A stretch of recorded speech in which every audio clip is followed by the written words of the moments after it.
Sveicināt šajā reizē par ego. Man rītīgi patīk tā doma. Ego. Kas ir ego? Nu jau diezgan populāri, jo cilvēki jau diezgan labi ir pieraduši pie domas, ka tas ir programmu kopums. Kur šo programmu fiziskais pamats ir smadzenes un neironu savienojumi ar to bioķīmiju, kas starp neironiem notiek. Jā, neironi. Tas ir bioloģiskais pamats, varētu teikt, tas ir bioloģiskais dators. Nu, nevar jau tā teikt, ja, kad smadzenes kā dators, drīzāk ir otrādi, datori ir taisīti pēc smadzeņu parauga, ģīmju un līdzības. Ir mans diezgan, atskaņošanas sarakstā cits skatījums uz cilvēku, tur pat šito te ir dikcīgi un smalki izstāstīts. Bet ego ir programmu kopums. Kas tās ir par programmām? Tās ir programmas, kuras savieno dvēseli, kura ir ieskrējusi ķermenī, fiziskā, tātad, kaut kādā fiziskā traukā, savieno ar fizisko materialitāti. Tas ir ego. Ego ir šīs programmas. Iedomājieties, ja bērniņš ir piedzimis, un viņu nav neviens, kas audzina. Vismaz jau pabaro, un caur šo mijiedarbību, kas rēģē uz šī mazā bērniņa, kaut kādiem emocionāliem, fiziskiem impulsiem, viņu pabaro, ja viņu pasargā, nosargā, tā ir mijiedarbība. Un caur šo mijiedarbību bērniņš iegūst informāciju par to pasauli, teiksim tā, dvēsele iegūst informāciju par to pasauli, kur viņa ir nonākusi. Kas tas tāds? Jo dvēsele jau nāk no nematerialitātes, pareizi. Un viņa tagad ienāk materialitātē. Viņa nevar uzreiz šeit darboties. Viņai ir fiziskais ķermenis, ir daudzas dvēseles, kas fiziskajā ķermenī šajos laikos ir diezgan daudz, laikam, kas fiziskajā ķermenī vispār ir pirmo reizi. Un tā dvēselē ir jauna pieredze, un tā ir ļoti grūti apgūstama pieredze. Un ego, un līdz caur vecākiem, ja vecāki ir tie, vienalga bērnu audzinātāji, tie var nebūt bioloģiskie vecāki, tie var būt bērnu audzinātāji, veido šo saikni starp ārējo pasauli. Vada viņu, ja, ieliek viņu gultiņā, izņem ārā, tā ir sensorā pieredze, ja, paņem rokās, noliek nost, viņu pabaro, kaut kādas skaņas ir apkārt, ja, ir kaut kāds laiks, kamēr dvēsele caur bioloģisko ķermeni jau sāk uztvert šo vidi. Ja jūs atceraties, ir tās acu fokus, man liekas, 25 dienas bija, kad cilvēciņš mazais bēbīts, viņš nevar fokusēt acis, kāpēc? Tāpēc, ka viņam nav uzstādījuma, nav programma. Un ir vajadzīgs laiks, kamēr vispirms atmostas ķermenī iebūvētās izdzīvošanas programmas, ja tur pirmie impulsi, pirmās reakcijas. Un tad jau nāk kaut kāda komunikācija caur vecākiem, kad viņš sāk iepazīt dažādus pieskārienus, sāk iepazīt dažādas skaņas, ja viņš pierod pie šīs vides, un pamazām viņa iepazīšanās ar šo vidi plešas plašumā, kura vecāki viņam stāsta, kur drīkst iet, kur nedrīkst iet, ja kaut ko viņam dod ēst, kaut ko viņam nedod ēst, tāpēc, ka tu vēl esi maziņš un tu tur nekā nesaproti, tev puncītis samaitāsies, ja tā, ka tu būs liels, tad tu varēši nebīt iedzert. Tagad tev nedos neviens. Un vecāki veido šo tiltu starp dvēseli un ārējo pasauli. Savienojumu veidojot, un tas ir ego. Ego ir to programmu kontakts, kas palīdz dvēselei atrast savu vietu vispirms jau fiziskajā vidē, apzināties sevi kā fizisku būtni, ka tagad es esmu šeit, redz, kur zilas debesis, zaļas ālīte, baigi smuki ir. Un tad kā sociuma būtne. Sākumā viņš dzīvo mikroskopiskajā sociumā, ja tur ir tonnām dažādu visādu, ko tev būs darīt un ko nebūs darīt, ja tur vecāki visu laiku brāļi māsas staigā, nelien, neaiztiec, tas ir mans, ko tu tur lien.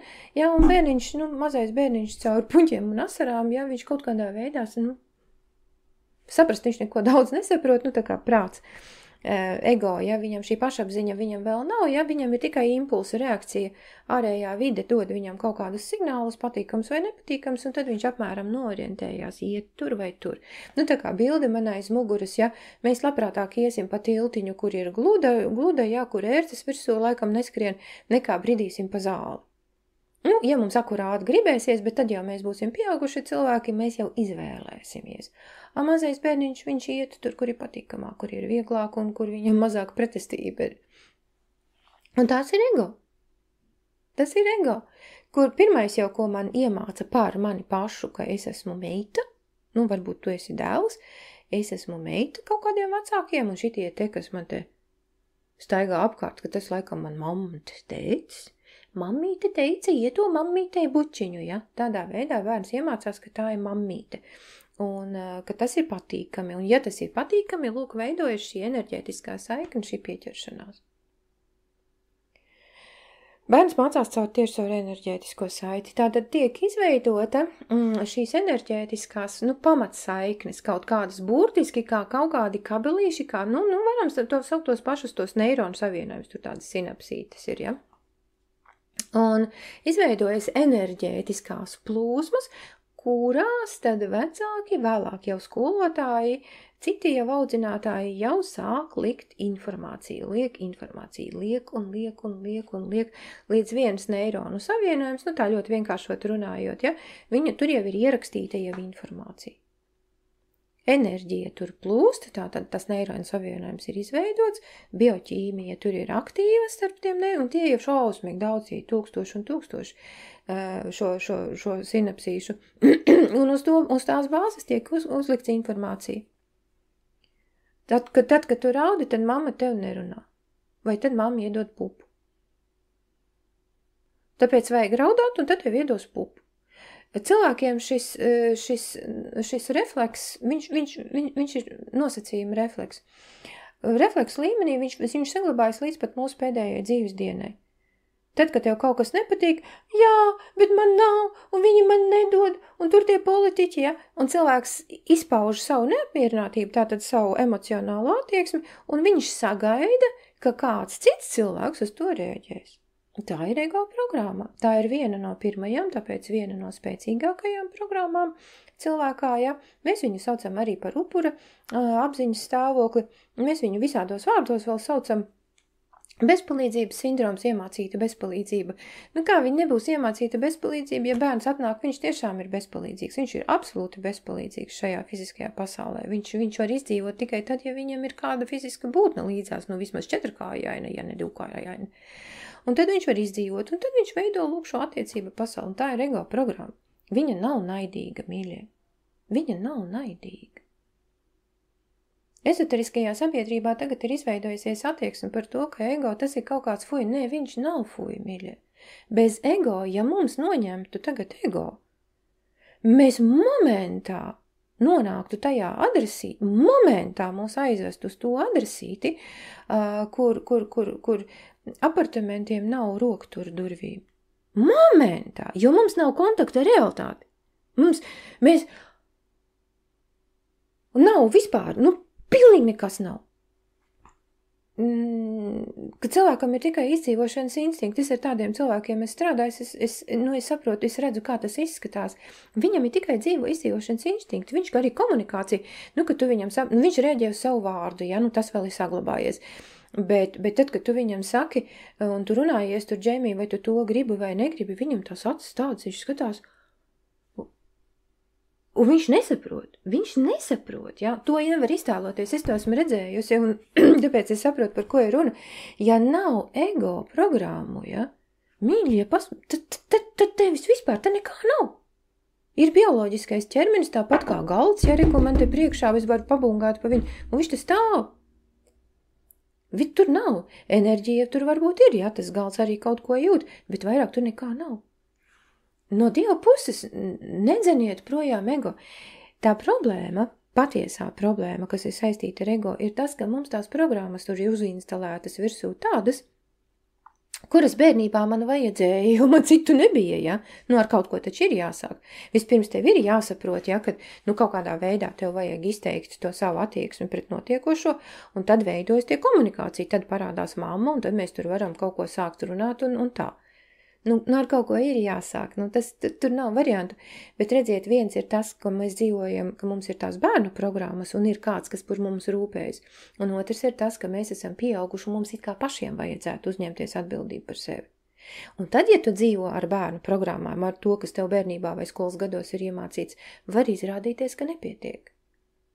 Kad tu runā, diskutē, ķīvējies, ja, analizē visu, ko tur, ja, diagnozes visiem uzstādi, ja, kurš zina, ko nejēdz, cik viņš ir tur šitī vai nešitī, ja, un tev labāk no tā netiek.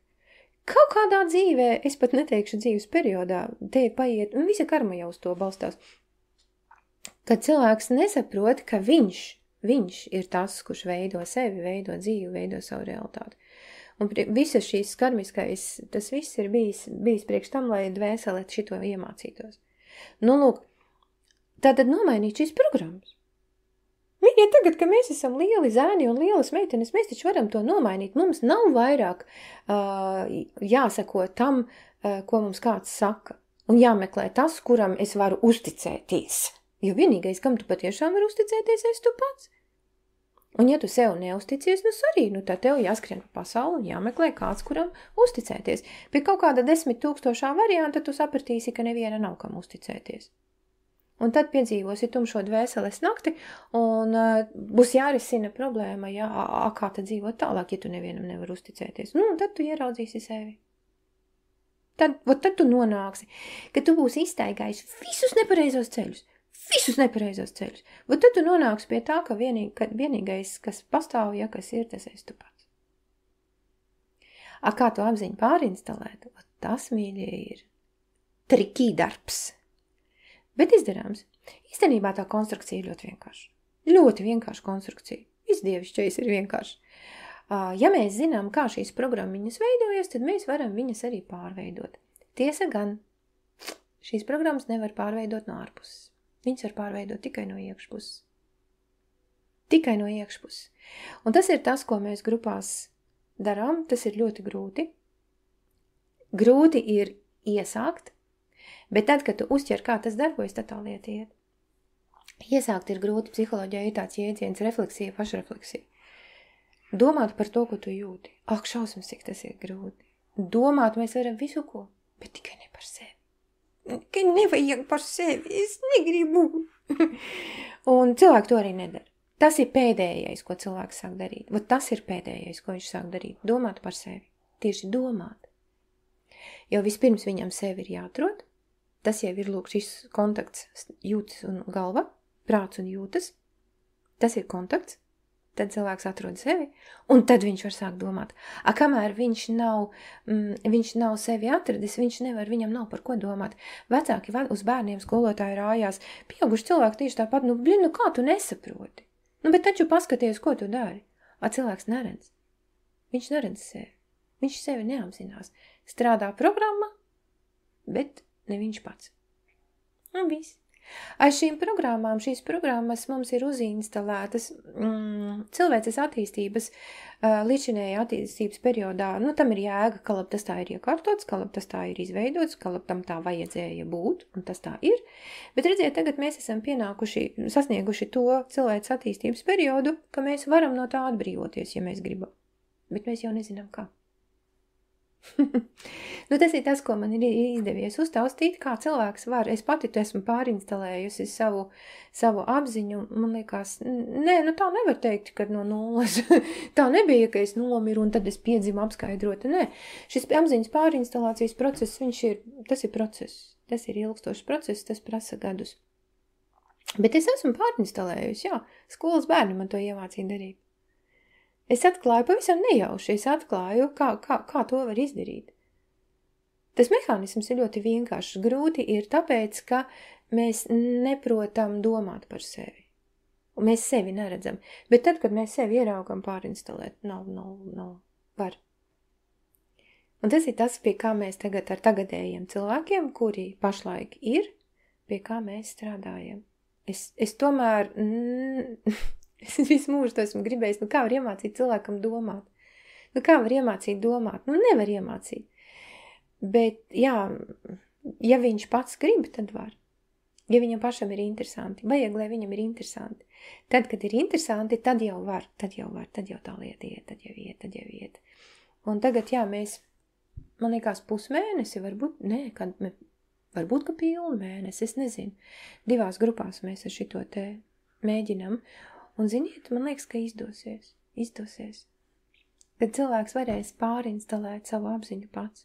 Es atradīšu veidu, kā es cilvēkiem to varu parādīt un iemācīt.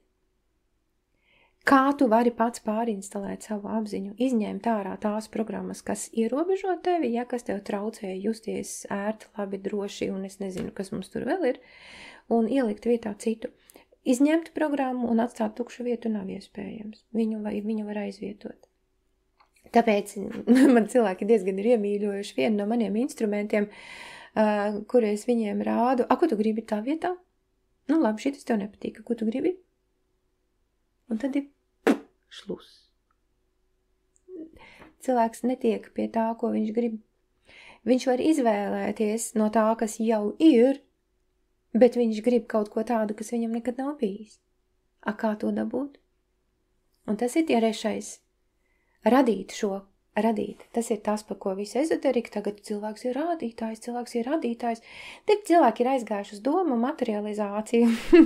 Vajag riskants pasākums. Viņi domā, ka tas ir tas, bet tas nav tas.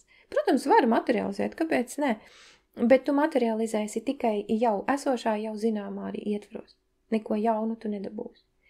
Jaunais nāk caur manifestāciju, un tas ir bijis cits princips, cits algoritms. Jā. Man jau gribas uzreiz visiem visu izstāstīt, bet to nevar izstāstīt, ja, kā jau es iepriekš teicu, ir lietas, kuras ir jādara, vienkārši jādara, ja, kas tas ir, bet kā tas ir, kad ir oranža saule, bet kā var būt oranža saule? Saule taču ir dzeltena. Es nekad neesmu redzējis oranža saule. Nē, tās ir pasakas, kā var būt oranža saule, zaļa saule? Ko tu te tā kāds muļķības? Tad, kad tu ieraugi, tad viss. Tad tu saproti. Jā, laikam tiešām. Un šī ezoterika tieši arī ir par tām lietām, kuras ar acīm redzēt nevar. Tur bišķiņ citādāks vajadzīgs ir šis skatījums. Un tad, kad tu ieraugi, caur savu subjektīvo realitāti, skaidrs. Tad tagad es sapratu, ko tas nozīmē. Man līdzīgi bija pieredze, bija viens laiks, es nezinu, tie bija 2000. Gada sākums. Izdevniecība Vieda laikam bija ļoti daudz un izdeva Rērihu rakstus. Dzīvās ētikas mācība. Un kā es iegāju, tajā laikā grāmatas vēl cilvēki pirka, es arī pirku, tikai atļauties, tad nevarēja tik daudz. Un kā es ieeju grāmatnīcā, man tās grāmatas pilnīgi tā kā, pilnīgi, jā. Kā es ieeju grāmatnīcā, tā es vienmēr pacelāju kādu grāmatu. Es pašķirstu, palasu vienu rindiņu, palasu otru rindiņu, rindkopu, galīgais murgs. Tur tā terminoloģija, ja, tur runā par kaut kādām tādām, galīgi. Nākošā reizē aizbraucu, tieši Rīgā man tas vienmēr bija, braucu universitāte uz kursiem, tādi ilgstoši kursi bija. Un kur labākā vieta, kur Rīgā pastaigāt, tās ir grāmatnīcas. Kā aizējas grāmatnīca, atkal dzīvās ētikas mācību priekšā. Pilnīgi kaut kāds sviestins, nesaprotu, kas ir, kaitina. Pacelāju atkal jauno grāmatu, paskatos. Bet tāds murgs tur ir iekšā. Un es tāpēc saprotu arī, ka tas ir cilvēki, kuriem tas, ko es stāstu, izraisa alerģiju. Viņiem tāds murgs, un ko tu tur vispār kaut kāds pufels. Bet jā, tas tā ir, un tas ir stāsts ne tik daudz par mani, cik par tevi pašu. Jo, ja tu kaut ko nesaproti, tad tāpēc, ka tev nav tieši emocionāli jutekliskās pieredzes. Caur loģiku varbūt arī tu saproti, un visticamāk, ka tu saproti, un varbūt tu saproti vairāk nekā es, bet nav jutekliskās pieredzes, un tāpēc daudzu vārdu, to vārdu, jēga, nozīme, cita nozīme, ja viņi vienkārši tev nav pieejama, tas ir viss, tu nekas nav. Pēc tam, tad, kad es izkāpu no savas tumšās dvēseles nakts, no tās šausmonīgās bedres, ka es izkāpu ārā, ja, uzminiet, kas bija tas, ko es pirmais lasīju. Tieši tas pats, Rērih. Un tad gan es sapratu, par ko tur ir rakstīts. Sēdēju ar visiem konspektiem un konspektēju, cik man ļoti, ļoti patika un cik man uzrunāja tas, kas tur ir rakstīts. Un tā kā, jā, tā ir. Ir laiks, kad kaut kas tevi uzrunā un tu jūti negatīvu rezonanci, tev ir ļoti spēcīga atgrūšanas reakcija, bet tenī pašā laikā, kas ir ļoti interesanti, ja no vienas puses ir pievilkšanas reakcija, ka kaut kas tev pilnīgi durās acīs, ja. Cauri vien, kur tu ej, tu visu laiku tev tas durās acīs. Nu, teiksim, muļķi cilvēki. Nu, vienkārši tu nevar izturēt muļķis cilvēks. Nu, tu pilnīgi nevar izturēt muļķis cilvēks. Nu, muļķi, nu, pilnīgi nevar ko parunāties. Besī ārā. Negatīvā rezonance. Negatīvā rezonance nozīmē to, ka tavai dvēselē ir kaut kāda vajadzība tieši šajā tēmā. Bet tas negatīvisms attieksme pret šo negatīvo izjūtu ir noraidījums. Es izjūtu nepieņemu, un tāpēc es tajā virzienā, ja es daru visu iespējamo, painost, visi muļķi, nost. Beigās es dzīvoju viena kā pirksts, man nekā nav. Nu, prāts man ir, zināšanas man ir, vot kas ir, tas ir. Un daudz, 3 tonnas man ir, un 33 arī. Bet viena lieta man nav. Man nav kontaktā ar ārējo pasauli. Man ir sajūta, ka neviens man nedredz, neviens man nesaprot, un es arī nevienu īsti negribu ne redzēt, ne saprast. Kā tas rodas? Šajā vietā es apstāšos, noklausieties pēdējās dažas minūtes, un jūs sapratīsiet. Ego programma, un tā izpaužas ego programma. Cilvēks savā ego dzīvo informācijas sistēmā, bet viņam nav šī emocionāla jutekliskā komponente, un rezultātā viņš par pasauli viņš zina šausmīgi daudz, ir ļoti, ļoti daudz fantastisku cilvēku, pieredzējušu, gudru, nu vienkārši super klausies viņos un domā bļāviens, ja kā vienā ķermenī vispār tāds informācijas apjoms var ietilpt. Bet viņam nav emocionālais. Tur viņš ir nabaks, pliks un nabaks. Viņam it nekā nav. Pilnīgi pliks un nabaks. Un tad, tad iznāk tā kā ūdens galva, milzīga liela galva, cilvēks visu ko zina, bet viņam nav šeit.